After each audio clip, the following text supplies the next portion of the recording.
Bonjour et bienvenue dans la méthode du Bitcoin, j'espère que ça va bien. Aujourd'hui on va parler de la chute qu'il y a eu il y a 3 jours, de la probabilité du coup au niveau de l'ETF qui peut en découler, la probabilité de la direction au niveau du Bitcoin et aussi du coup qu'est-ce qui pourrait se passer au niveau des altcoins, Ethereum et les altcoins qui seraient les plus performants pour les jours et semaines à venir.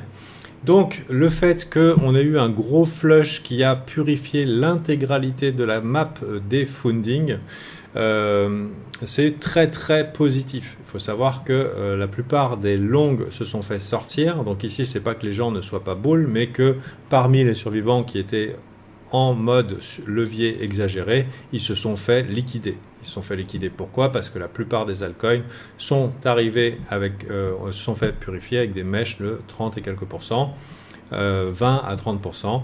À savoir que la veille sur le Discord, j'ai passé 1 heure pour préparer les gars à se préparer à la volatilité, à mettre du cash de côté, à expliquer le principe des drawdowns d'équilibrage de portefeuille pour ne pas subir une chute de 20 et 30% et ça n'a pas traîné, c'est arrivé genre le lendemain. Donc bien sûr, et j'ai prêché aussi ce que j'ai fait, puisque j'ai fait exactement ce que j'ai dit que j'ai fait, c'est mon job de trader. C'est pas facile, vous savez, de faire ce qu'on dit qu'on va faire. C'est une des compétences les plus dures à développer. Et, la connaissance, ça va, c'est facile, mais le mindset et l'exécution solide, c'est autre chose. Donc bien j'ai envie de dire. Et maintenant qu'on est allé nettoyer 12% sur le Bitcoin et que globalement on est un petit peu dans un wall of worry avec une pression plutôt haute, on est coincé dans le range mais que ça hésite, ça tremblote. Ici les gens ne savent pas ce qui se passe, je peux vous dire que le fait qu'on soit allé chercher bien loin la majorité des longs de ce range est plutôt bon signe. Ça pourrait même indiquer que certains insiders soient au courant que la résolution sera haussière. Maintenant que les liquidités sont allées chercher vers le bas, même si on avait une bad news, elle serait fortement shortée. Et ce qui fait que ça donnerait potentiellement plus de clients en short pour pouvoir rebondir, parce que le marché essaye de capturer la majorité du mauvais côté. Si la news est bull, forcément, on risque d'avoir une pump qui peut nous emmener dans les 48 000 ou des 52 000. Ce sont des niveaux que je n'ai pas sortis de mon cul. Ils sont précis et vous verrez, ils fonctionnent très bien. Ça peut aller plus haut, bien sûr.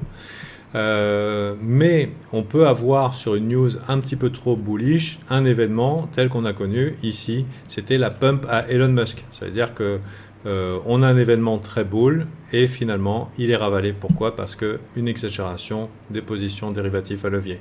Donc c'est quelque chose qui peut arriver. Donc personnellement, moi je veux être positionné long à l'approche de cet événement et je suis partisan de garder ce long entre les 48 000 et 52 000 et ensuite on verra en fonction de la réaction du public.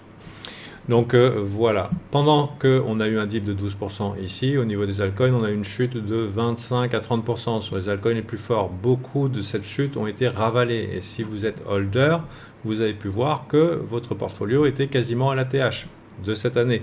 Parce que ce sont des dips qui ont été rachetés. La punition a eu lieu pour les leviers qui ont voulu make it en un seul trade, ceux qui ont pris des risques exagérés avec les liquidations en cascade.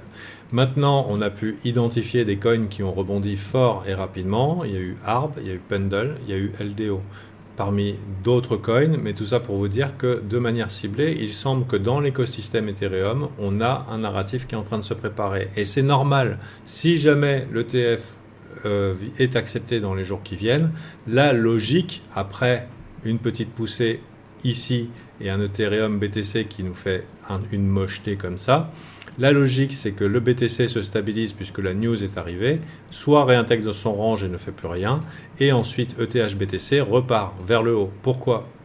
Tout simplement parce que la logique de n'importe quel cerveau bien constitué, c'est que si on a accepté le Bitcoin dans un ETF, c'est que le prochain, ça sera Ethereum. Et du coup, ça peut aller vite et fort avec une réinversion, une sortie ici du range et une réintégration qui nous ramène au de range et plus sur affinité. Et évidemment, s'il y a plus sur affinité, on peut se retrouver avec un Ether qui fait n'importe quoi. Ce qui est un grand classique en période de janvier, on a des janviers qui sont particulièrement favorables en période de bull market sur Ethereum, et du coup il faut le considérer. C'est peut-être pour ça qu'on a les coins relatifs à l'écosystème Ethereum qui sont chauds. Donc moi je vous dis pas ici de long Ether, personnellement je suis préparé.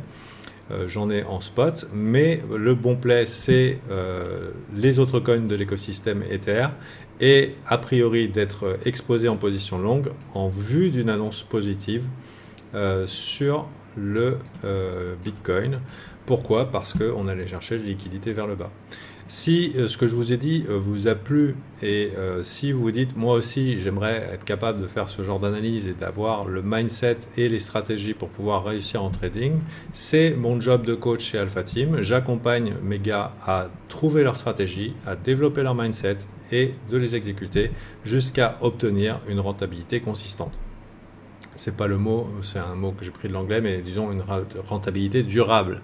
Et si c'est ce que vous cherchez, vous pouvez augmenter de beaucoup vos chances de réussite en rejoignant Alpha Team. Sur ce, je vous remercie beaucoup d'avoir regardé cette vidéo, et puis vous pouvez la liker et commenter. En commentaire, n'hésitez pas à me poser vos questions sur le trading en général. Si vous voulez voir des sujets traités en tant que trader pro, si je peux vous aider d'une manière ou d'une autre, ça me ferait plaisir. Donc n'hésitez pas à poser vos questions en commentaire. J'y répondrai volontiers en vidéo, soit dans une météo du Bitcoin, soit dans une vidéo consacrée. Sur ce, c'était Gabriel et je vous souhaite le meilleur. À bientôt, bye.